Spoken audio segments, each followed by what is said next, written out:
Okay, so this is a third video in the series of name reactions. So today we are going to discuss about acetoacetic ester synthesis. But before I begin, here is a question for you. So we have two ester molecules and I want to convert it into a beta keto ester. So this is a beta keto ester. Simply because we have an ester functional group and at the beta position we have ketone. So that's why it is named as beta keto ester. So which reagent should I use to convert my ester molecule into beta keto ester? And once you have a beta keto ester, I want to convert it into these three products.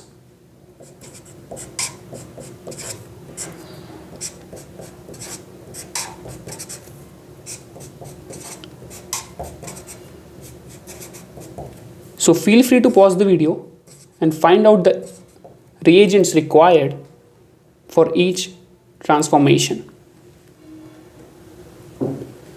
Okay, so I want to convert my ester into beta keto ester, and I have already discussed it in my previous video with the mechanism. So the video was on acetoacetic-ester condensation. You can also call it as Claisen condensation. So I have already discussed it. So the reagent you need is sodium ethoxide in first step. Then in second step you need acidic condition with water, and you will be able to convert your ester into a beta keto ester. So this is a acetoacetic ester condensation or the Claisen condensation. But the today's topic is acetoacetic ester synthesis, and that is nothing but conversion of your beta keto ester into the following product, where we are removing this ester group and substituting at the alpha position. So this is what we call the acetoacetic ester synthesis. You remove your ester molecule and substitute at the alpha position. This is what we are doing here. So now let's go ahead and find out each reagent for the following transformation and the mechanism for it. Okay, so we have a beta keto ester.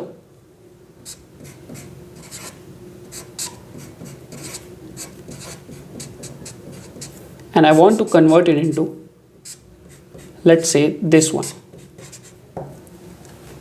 So this is a acetoacetic ester synthesis simply because I am removing this ester group and substituting a alkyl group at this carbon.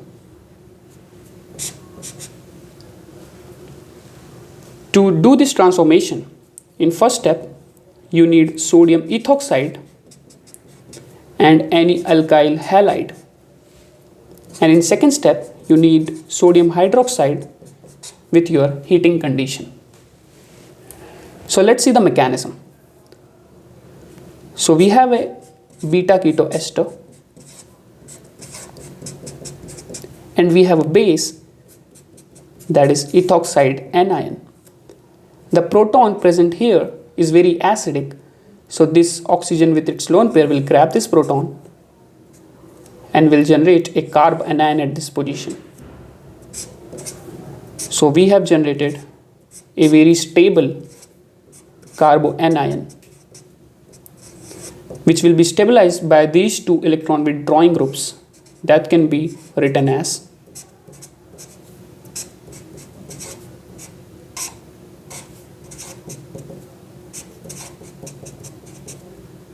like this one. And this oxygen lone pair can once again form a double bond. This double bond can migrate here and this C double bond can break. And this is another canonical form.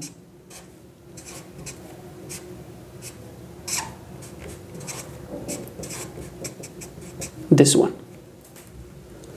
Now you have alkyl halide. So this oxygen will reform a double bond. This double bond will attack at this R group and will eliminate the halide anion. So this will give me So we have regenerated carbonyl system, and we have attached this carbon with this alkyl group. So now we have this one. So in first step, we converted our beta keto ester into the following product. So this is the product for the first step. Then we are using sodium hydroxide. So we have OH minus ions. So this will attack at this carbonyl, and through conjugation with oxygen, this OET group is going to leave. And you have formed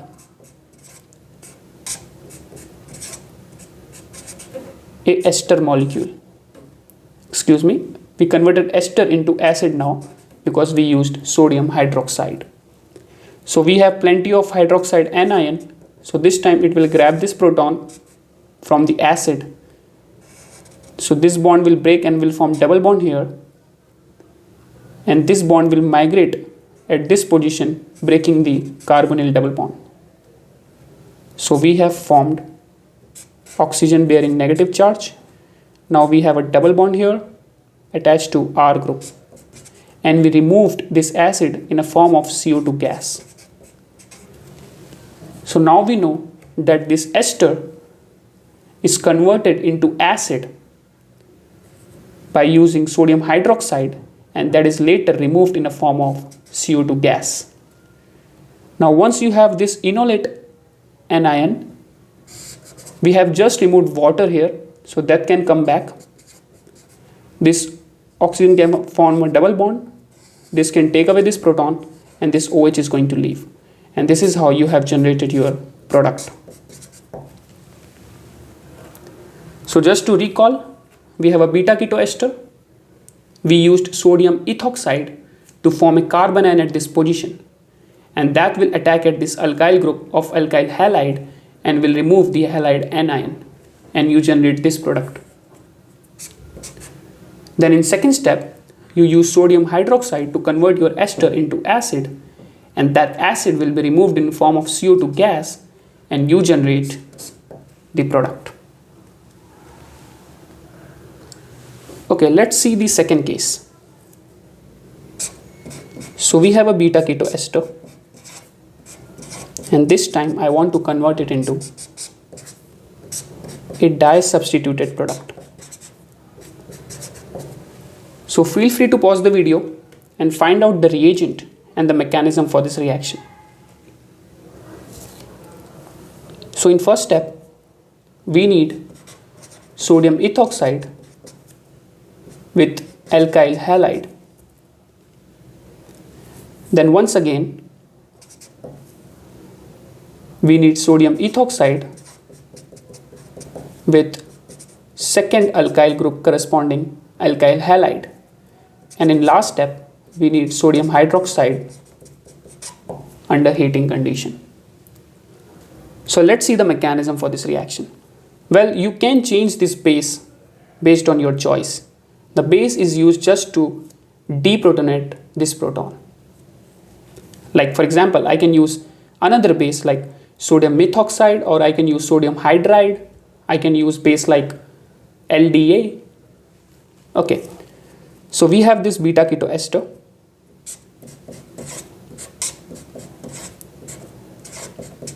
In first step, I have sodium ethoxide that will grab this proton, will generate carbon ion at this carbon, and we have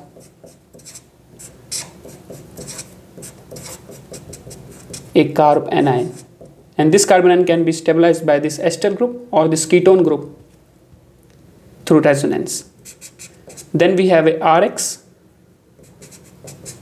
So this carb anion will attack at this carbon, and this X will leave in a form of halide anion, and the product for the first step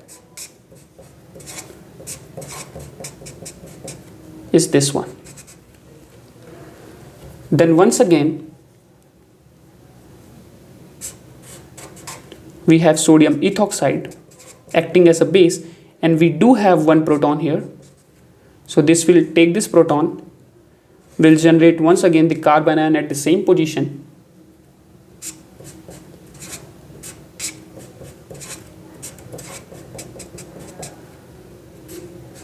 So we have carbon anion at this carbon, and then we are adding this R dash X. So this carbon anion will attack at this R1 and this X is going to leave. So now we have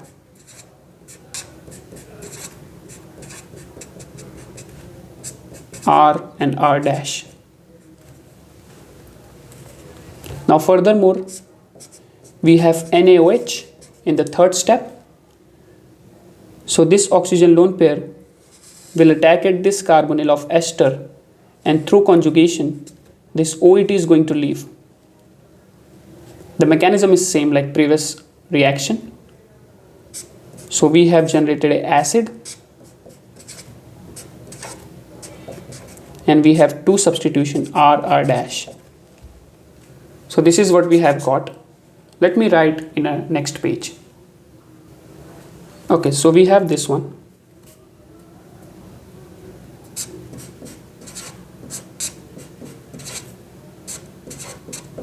So we converted our ester into acid by using sodium hydroxide. So we have plenty of hydroxide anion that can take this proton, will form CO2 here, this bond will migrate here, and this bond will break. So we have oxygen bearing negative charge, a double bond, we have R and R dash, and we removed CO2 gas. So here the byproduct is water, so that will come back, this will form a double bond here, this will take this proton, and you have generated the product.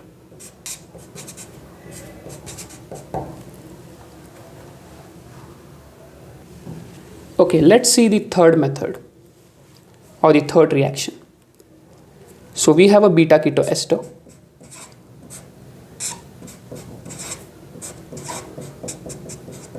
And this time, instead of doing substitution here, I want to substitute here.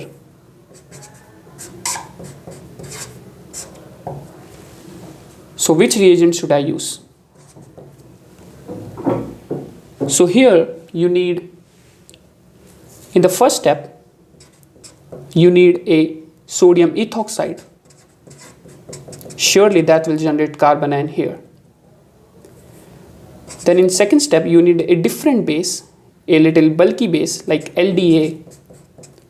That will generate carbon anion here. And lastly, you need alkyl halide to substitute your carbon. Okay, so let's understand the mechanism. So we have a beta keto ester.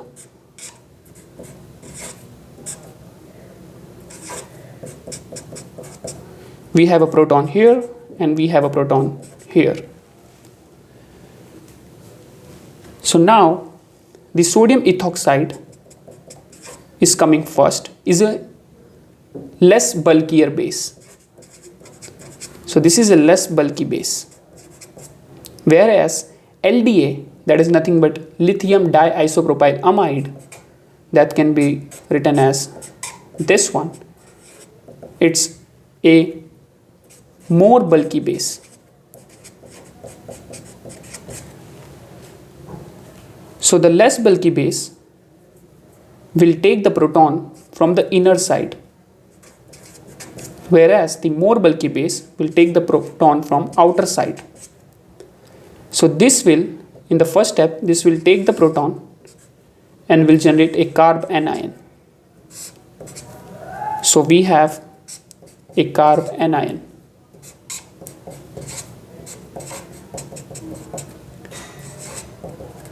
Okay.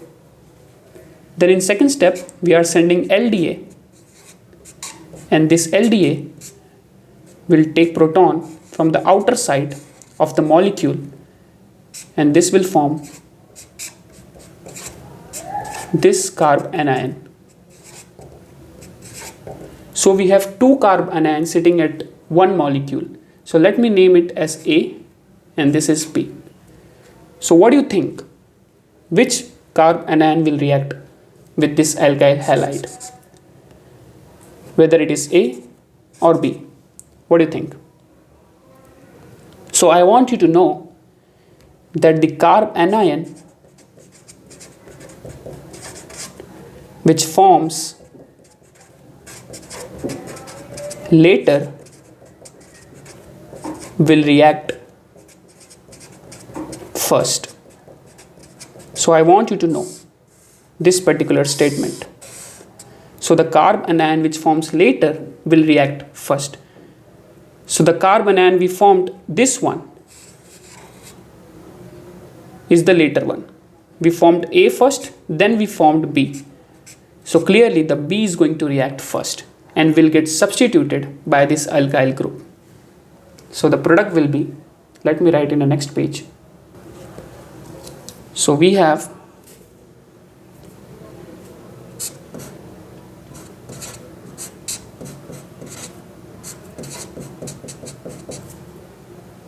so this time we have a carbon anion here and we have carbon anion here. This was generated by sodium ethoxide, this was generated by LDA, and this was formed later, so it will react first with my alkyl halide. This will attack at this R group, this X is going to leave, and now I have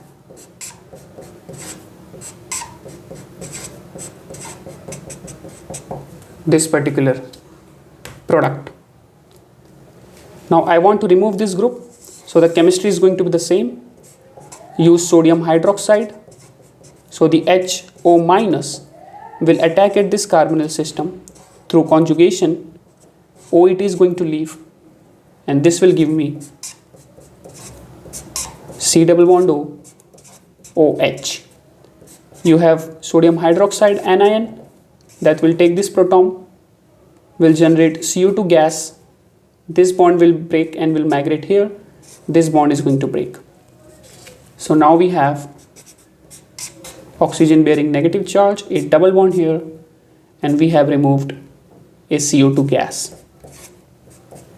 So this is a structure of CO2 gas. It's a linear molecule. Okay. We have removed a water here. So we have water. Water is amphoteric in nature, can act as an acid and a base. So this will form a double bond. This double bond will take this proton. So this time water is acting like an acid. And this OH minus is going to fall apart.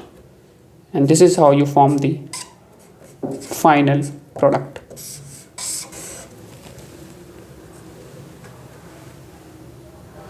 Okay, so that was the acetoacetic ester synthesis. So the starting material is beta-ketoester, and you know from where to make this beta-ketoester. You need to watch my previous video of acetoacetic ester condensation or the Claisen condensation, and you will be able to form the beta-ketoester. And now we know that the conversion of beta-ketoester into these three kind of product is what we call the acetoacetic ester synthesis, where you remove your ester group and you substitute the alkyl group with this 2 alpha position. You can either use this one or this one to substitution. And this is what we call the acetoacetic ester synthesis. Thank you for watching.